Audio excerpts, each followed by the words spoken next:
Hello' everyone, আপোনালোক সকলোক study with পাৰভেজৰ এটি নতুন ক্লাছলৈ স্বাগতম জনাইছোঁ। আশা কৰোঁ সকলোৱে কুশলে আছে আৰু নিজৰ প্ৰস্তুতি ধুনীয়াকৈ চলাই আছে। বন্ধুসকল, আজিৰ পৰা আমি আছাম পুলিচ ABUBৰ যি 23 তাৰিখে হ'বলগীয়া লিখিত পৰীক্ষা আছে তাৰ প্ৰস্তুতিৰ বাবে এটা মক টেষ্ট ছিৰিজ আনিছোঁ। তাৰ আজি প্ৰথমটো ক্লাছ হয়। আজিৰ ক্লাছত আমি 40টা কুৱেশ্যন আনিছোঁ আৰু এই 40টা কুৱেশ্যনত কোনে কিমান স্ক'ৰ কৰিছে আমাক কমেণ্ট কৰি জনাবলৈ নাপাহৰিব। তেনেহ'লে দেৰি নকৰি আৰম্ভ কৰোঁ আজিৰ প্ৰথমটো কুৱেশ্যন। আজিৰ প্ৰথমটো কুৱেশ্যন হ'ল, তলৰ কোনখন বাতৰি কাকত গুৱাহাটীৰ পৰা প্ৰকাশিত প্ৰথমখন বাতৰি কাকত আছিল? অপশ্যন 4টাৰ ভিতৰত উত্তৰ হ'ব অসম মিহিৰ। অসম মিহিৰখন আছিল গুৱাহাটীৰ পৰা প্ৰকাশিত প্ৰথমখন সাপ্তাহিক বাতৰি কাকত। এই বাতৰি কাকতখন 1872 চনত প্ৰকাশ পাইছিল। কুৱেশ্যন নম্বৰ 2, কোনজন অসমীয়া সাহিত্যিকক স্কৰ্ড অফ অসম নামেৰে পৰিচিত? ইয়াত অপশ্যনত তেওঁৰ নাম দিয়া নাই। উত্তৰ হ'ব ৰজনীকান্ত বৰদলৈ। ৰজনীকান্ত বৰদলৈক স্কৰ্ড অফ অসম নামেৰে জনা যায়। কুৱেশ্যন নম্বৰ 3, এজন প্ৰাৰ্থী প্ৰধানমন্ত্ৰী পদত প্ৰতিদ্বন্দ্বিতা কৰাৰ বাবে ন্যূনতম বয়স কিমান হ'ব লাগিব? অপশ্যন 4টাৰ ভিতৰত উত্তৰ হ'ব 25 বছৰ। এজন প্ৰাৰ্থী লোকসভাৰ পৰা যদি হয় তেওঁৰ বয়স 25 বছৰ হ'ব লাগিব প্ৰধানমন্ত্ৰী পদত প্ৰতিদ্বন্দ্বিতা কৰাৰ বাবে। যদি পৰীক্ষাত কুৱেশ্যনত সোধে ৰাজ্যসভাৰ পৰা এজন প্ৰাৰ্থী প্ৰতিদ্বন্দ্বিতা কৰি ভাৰতৰ প্ৰধানমন্ত্ৰী হ'বলৈ হ'লে তেওঁৰ ন্যূনতম বয়স কিমান হ'ব লাগিব? উত্তৰ হ'ব 30 বছৰ। ইমান ডিপত গৈ কুৱেশ্যন নুসুধে তোমালোকক। কুৱেশ্যন আহিব পাৰে ভাৰতৰ প্ৰধানমন্ত্ৰী পদত ন্যূনতম বয়স কিমান হ'ব লাগিব এজন প্ৰাৰ্থীৰ? উত্তৰ হ'ব 25 বছৰ। কুৱেশ্যন নম্বৰ 4, হৰপ্পা সভ্যতা কোন নদীৰ পাৰত গঢ় লৈ উঠিছিল? অপশ্যন 4টাৰ ভিতৰত উত্তৰ হ'ব ৰাভি নদীৰ পাৰত। হৰপ্পা সভ্যতাখন ৰাভি নদীৰ পাৰত গঢ় লৈ উঠিছিল। কুৱেশ্যন নম্বৰ 5, কামৰূপত কোনে পাল বংশৰ প্ৰতিষ্ঠা কৰিছিল? অপশ্যন 4টাৰ ভিতৰত উত্তৰ হ'ব ব্ৰহ্মপাল। ব্ৰহ্মপালে কামৰূপত পাল বংশৰ প্ৰতিষ্ঠা কৰিছিল। যদি ক্লাছটো চাই ভাল পোৱা ক্লাছটো লাইক কৰিবলৈ নাপাহৰিবা। ইয়াৰ উপৰিও যিসকল তোমালোকৰ বন্ধু বান্ধৱীয়ে আছাম পুলিচ ABUBৰ প্ৰস্তুতি চলাই আছে তেওঁলোকক এই ক্লাছটো শ্বেয়াৰ কৰিবলৈ নাপাহৰিবা। কুৱেশ্যন নম্বৰ 6, অসমীয়া উপন্যাস ভানুমতী প্ৰথম কোনখন আলোচনীত প্ৰকাশ পাইছিল? অপশ্যন 4টাৰ ভিতৰত উত্তৰ হ'ব বিজুলী। বিজুলী নামৰ আলোচনীখনত অসমীয়া উপন্যাস ভানুমতীখন প্ৰকাশ পাইছিল আৰু ভানুমতীখন আছিল অসমৰ প্ৰথম ঐতিহাসিক উপন্যাস। কুৱেশ্যন নম্বৰ 7, কোনটো গ্ৰহক মৰ্ণিং ষ্টাৰ বুলি কোৱা হয়? অপশ্যন 4টাৰ ভিতৰত উত্তৰ হ'ব শুক্ৰ গ্ৰহক মৰ্ণিং ষ্টাৰ বুলি কোৱা হয়। শুক্ৰ গ্ৰহক মৰ্ণিং ষ্টাৰ লগতে ইভিনিং ষ্টাৰ বুলিও কোৱা হয়। কুৱেশ্যন নম্বৰ 8, কোনজন আহোম স্বৰ্গদেৱে ৰাজধানী গড়গাঁৱলৈ স্থানান্তৰিত কৰিছিল? উত্তৰ হ'ব শুক্লেংমুং। স্বৰ্গদেউ শুক্লেংমুঙে ৰাজধানী গড়গাঁৱলৈ স্থানান্তৰিত কৰিছিল। শুক্লেংমুঙক গড়গঞা ৰজা নামেৰে জনা যায়। কুৱেশ্যন নম্বৰ 9, প্ৰাচীন মহাভৈৰৱ মন্দিৰ অসমৰ কোনখন চহৰত অৱস্থিত? উত্তৰ হ'ব তেজপুৰ। মহাভৈৰৱ মন্দিৰখন তেজপুৰত অৱস্থিত আৰু এই মন্দিৰখন সজাইছিল বাণ ৰজা। কুৱেশ্যন নম্বৰ 10, কোনে বিক্ৰমশিলা বিশ্ববিদ্যালয়ৰ স্থাপন কৰিছিল? উত্তৰ হ'ব ধৰ্মপালে। ধৰ্মপালে বিক্ৰমশিলা বিশ্ববিদ্যালয়ৰ প্ৰতিষ্ঠা কৰিছিল। কুৱেশ্যন নম্বৰ 11, শেহতীয়াকৈ অসমৰ মুখ্যমন্ত্ৰীৰ নতুন সচিবালয় ক'ত স্থাপন কৰিছে? অপশ্যন 4টাৰ ভিতৰত উত্তৰ হ'ব ডিব্ৰুগড়ত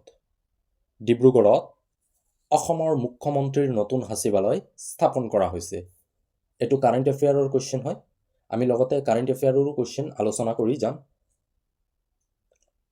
কুৱেশ্যন নম্বৰ 12, ভাৰতৰ সংবিধানৰ কোনটো অনুচ্ছেদত ৰাষ্ট্ৰপতিৰ মহা অভিযোগৰ বিষয়ে বৰ্ণনা কৰা হৈছে? অপশ্যন 4টাৰ ভিতৰত উত্তৰ হ'ব অনুচ্ছেদ 61ত ৰাষ্ট্ৰপতিৰ মহা অভিযোগৰ বিষয়ে বৰ্ণনা কৰা হৈছে। কুৱেশ্যন নম্বৰ 13, কোনখন চহৰত উত্তৰ পূৰ্বাঞ্চলৰ কয়লা ক্ষেত্ৰৰ মুখ্য কাৰ্যালয় অৱস্থিত? অপশ্যন 4টাৰ ভিতৰত উত্তৰ হ'ব মাৰ্ঘেৰিটাত উত্তৰ পূৰ্বাঞ্চলৰ কয়লা ক্ষেত্ৰৰ মুখ্য কাৰ্যালয় অৱস্থিত। কুৱেশ্যন নম্বৰ 14, আহোম সাম্ৰাজ্যৰ দ্বিতীয়গৰাকী স্বৰ্গদেউ কোন আছিল? অপশ্যন 4টাৰ ভিতৰত উত্তৰ হ'ব চুতেউফা আছিল আহোম সাম্ৰাজ্যৰ দ্বিতীয়গৰাকী স্বৰ্গদেউ। যিহেতু প্ৰথমগৰাকী স্বৰ্গদেউৰ কুৱেশ্যন বহুবাৰ পৰীক্ষাত আহিছে, যদি কুৱেশ্যনত আহি যায় আহোম সাম্ৰাজ্যৰ দ্বিতীয়গৰাকী স্বৰ্গদেউ কোন আছিল, তো আনচাৰটো মনত হ'ব চুতেউফা। কুৱেশ্যন নম্বৰ 15, কোন চনত শ্ৰীমন্ত শংকৰদেৱৰ জন্ম হৈছিল? অপশ্যন 4টাৰ ভিতৰত উত্তৰ হ'ব 1449 চনত মহাপুৰুষ শ্ৰীমন্ত শংকৰদেৱৰ জন্ম হৈছিল আৰু তেখেতৰ মৃত্যু হৈছিল 1568ত। এই দুটা ইয়াৰ মনত থবা, এক্সামত আহিব পাৰে কুৱেশ্যন। জন্ম 1449ত আৰু তেখেতৰ মৃত্যু 1568ত। কুৱেশ্যন নম্বৰ 16, কোন চনত টোকলাই চাহ গৱেষণা কেন্দ্ৰৰ স্থাপন কৰা হৈছিল? কমন কুৱেশ্যন হয়, অসমৰ প্ৰতিটো প্ৰতিযোগিতামূলক পৰীক্ষাত এই কুৱেশ্যন অহা দেখিবলৈ পোৱা যায়। উত্তৰটো সকলোৱে জানে, তথাপিও কৈছোঁ 1911 চনত যোৰহাট টোকলাই চাহ গৱেষণা কেন্দ্ৰৰ স্থাপন কৰা হৈছিল। কুৱেশ্যন নম্বৰ 17, তলৰ কোনখন অসমৰ এখন বাঘ সংৰক্ষিত বনাঞ্চল নহয় বুলি কুৱেশ্যনত সোধা হৈছে। উত্তৰ হ'ব দিহিং পাটকাই অসমৰ এখন বাঘ সংৰক্ষিত বনাঞ্চল নহয়। অসমত সৰ্বমুঠ 4খন বাঘ সংৰক্ষিত বনাঞ্চল আছে: কাজিৰঙা, ওৰাং, নামেৰি আৰু মানাহ। কুৱেশ্যন নম্বৰ 18, কোনে মালবিকা গানী মিত্ৰ নাটকখনৰ ৰচনা কৰিছিল? উত্তৰ হ'ব কালিদাসে মালবিকা গানী মিত্ৰ নাটকখনৰ ৰচনা কৰিছিল। কুৱেশ্যন নম্বৰ 19, এলেকা ভিত্তিক অসমৰ বৃহত্তম জিলাখনৰ নাম কি হয়? উত্তৰ হ'ব কাৰ্বি আংলং জিলা। এলেকা ভিত্তিক অসমৰ বৃহত্তম জিলা হ'ল কাৰ্বি আংলং জিলা। দ্বিতীয় বৃহত্তম জিলা হ'ব ডিমা হাছাও জিলা। কুৱেশ্যন নম্বৰ 20, বদন চন্দ্ৰ বৰফুকনক কোনে হত্যা কৰিছিল? উত্তৰ হ'ব সুবেদাৰ ৰূপ সিঙে বদন চন্দ্ৰ বৰফুকনক হত্যা কৰিছিল। বন্ধুসকল, যদি আপোনালোকে আমাৰ অসমৰ বুৰঞ্জী, অসমৰ ভূগোল, অসমৰ কলা সংস্কৃতি, অসমীয়া সাহিত্যিক আৰু ভাৰতৰ সংবিধান তথা ৰাজনীতি, এইসমূহ ক্লাছ যদি নাই চোৱা, আমাৰ প্লেলিষ্টত এই ক্লাছসমূহ আছে। যদি আপোনালোকে কোনো টপিকসমূহ ডাউট আছে, এই ক্লাছসমূহ চাই ক্লিয়াৰ কৰিব পাৰে, যিহেতু এই ক্লাছসমূহত আমি কনচেপ্ট লগতে MCQসমূহ আলোচনা কৰিছোঁ। যদি MCQখিনি আপোনালোকে চোৱা, এইখিনি MCQ অসমৰ প্ৰতিটো প্ৰতিযোগিতামূলক পৰীক্ষাত অহা দেখিবলৈ পোৱা যায়। তাৰ বাবে এই MCQখিনি গুৰুত্বপূৰ্ণ হয় আপোনালোকৰ আগন্তুক দিনত পৰীক্ষাৰ বাবে। যদি ক্লাছখিনি নাই চোৱা, সকলোক ৰিকুৱেষ্ট কৰিছোঁ এবাৰ ক্লাছখিনি চোৱাৰ বাবে। ইয়াৰ উপৰিও যদি আপোনালোকে আৰু অধিক MCQ প্ৰেক্টিছ কৰিব বিচাৰে, তেনেহ'লে আমাৰ প্লেলিষ্টত Assam police ABUB practice set বুলি এটা প্লেলিষ্ট বনোৱা আছে, য'ত আমি ইতিমধ্যে 29টা ক্লাছত 700ৰো অধিক MCQ আলোচনা কৰিছোঁ। যদি আপোনালোকে এই MCQখিনি প্ৰেক্টিছ কৰিব বিচাৰে, এই ক্লাছসমূহ চাব পাৰে। কুৱেশ্যন নম্বৰ 21, অলিম্পিকত অংশগ্ৰহণ কৰা প্ৰথম অসমীয়া খেলুৱৈ কোন আছিল? অপশ্যন 4টাৰ ভিতৰত উত্তৰ হ'ব দীপাংকৰ ভট্টাচাৰ্য। দীপাংকৰ ভট্টাচাৰ্য আছিল অসমৰ প্ৰথম খেলুৱৈ যিজনে অলিম্পিকত অংশগ্ৰহণ কৰিছিল। পৰীক্ষাত যদি আহে তেওঁ কোনটো খেলৰ সৈতে জড়িত আছিল? উত্তৰ হ'ব তেওঁ বেডমিণ্টনৰ সৈতে জড়িত আছিল। কুৱেশ্যন নম্বৰ 22, কোন চনত ডক্টৰ ভূপেন হাজৰিকাই দাদা চাহেব ফাল্কে বঁটা লাভ কৰিছিল? উত্তৰ হ'ব 1992 চনত ডক্টৰ ভূপেন হাজৰিকাদেৱে দাদা চাহেব ফাল্কে বঁটা লাভ কৰিছিল। কুৱেশ্যন নম্বৰ 23, কোনজন আহোম স্বৰ্গদেউৰ মৃত্যু হৈছিল বসন্ত ৰোগত? উত্তৰ হ'ব কমলেশ্বৰ সিংহ। স্বৰ্গদেউ কমলেশ্বৰ সিংহৰ মৃত্যু হৈছিল বসন্ত ৰোগত। কুৱেশ্যন নম্বৰ 24, অসমত ৰাজ্যসভাৰ আসনৰ সংখ্যা কিমান হয়? উত্তৰ হ'ব 7খন। অসমত ৰাজ্যসভাৰ আসনৰ সংখ্যা হ'ল 7খন। যদি লোকসভাত কুৱেশ্যন আহে লোকসভাত 14খন। কুৱেশ্যন নম্বৰ 25, ভাৰতৰ কোনখন স্থানত কাৰাকোৰাম পাছ অৱস্থিত? উত্তৰ হ'ব জম্মু কাশ্মীৰত কাৰাকোৰাম পাছখন অৱস্থিত। কুৱেশ্যন নম্বৰ 26, কোনজন স্বাধীনতা সংগ্ৰামীক ত্যাগবীৰ নামেৰে জনা যায়? উত্তৰ হ'ব হেম বৰুৱা। হেম বৰুৱাক ত্যাগবীৰ নামেৰে জনা যায়। কুৱেশ্যন নম্বৰ 27, অসমত প্ৰথম মুছলমানৰ আগ্ৰাসনৰ নেতৃত্ব কোনে বহন কৰিছিল? উত্তৰ হ'ব বখতিয়াৰ খিলজী। বখতিয়াৰ খিলজীৰ নেতৃত্বত অসমত প্ৰথমবাৰৰ বাবে মুছলমানৰ আগ্ৰাসন হৈছিল। কুৱেশ্যন নম্বৰ 28, কোন চনত কটন কলেজৰ স্থাপন কৰা হৈছিল? উত্তৰ হ'ব 1901 চনত কটন কলেজৰ স্থাপন কৰা হৈছিল। কুৱেশ্যন নম্বৰ 29, কোন চনত সংবিধান সভাৰ গঠন কৰা হৈছিল? উত্তৰ হ'ব 1946 চনত সংবিধান সভাৰ গঠন কৰা হৈছিল। কুৱেশ্যন নম্বৰ 30, ভাৰতে তলৰ কোনখন ৰাষ্ট্ৰৰ সৈতে পানীত আন্তঃৰাষ্ট্ৰীয় সীমাৰেখা স্পৰ্শ কৰে? কুৱেশ্যনটো সুধিছে পানীত আন্তঃৰাষ্ট্ৰীয় সীমা স্পৰ্শ কৰে। উত্তৰ হ'ব শ্ৰীলংকা। ভাৰতে শ্ৰীলংকাৰ সৈতে পানীত আন্তঃৰাষ্ট্ৰীয় সীমাৰেখা স্পৰ্শ কৰে। ভাৰতে দুখন বিদেশী ৰাষ্ট্ৰ অৰ্থাৎ শ্ৰীলংকা আৰু মালদ্বীপৰ সৈতে আন্তঃৰাষ্ট্ৰীয় সীমাৰেখা পানীত আন্তঃৰাষ্ট্ৰীয় সীমাৰেখা স্পৰ্শ কৰে। নেক্সট কুৱেশ্যন নম্বৰ 31, শেহতীয়াকৈ ভাৰতৰ নতুন নিৰ্বাচন আয়ুক্ত হিচাপে কাক নিযুক্তি দিয়া হৈছে? কাৰেণ্ট এফেয়াৰ ৰিলেটেড কুৱেশ্যন হয়। উত্তৰ হ'ব গণেশ কুমাৰ।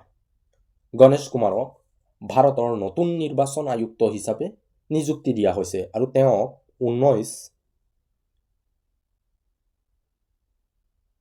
19 ফেব্ৰুৱাৰী তেওঁক নিযুক্তি দিয়া হৈছে। 2025 চনৰ 19 ফেব্ৰুৱাৰী গণেশ কুমাৰক ভাৰতৰ নতুন নিৰ্বাচন আয়ুক্ত হিচাপে নিযুক্তি দিয়া হৈছে।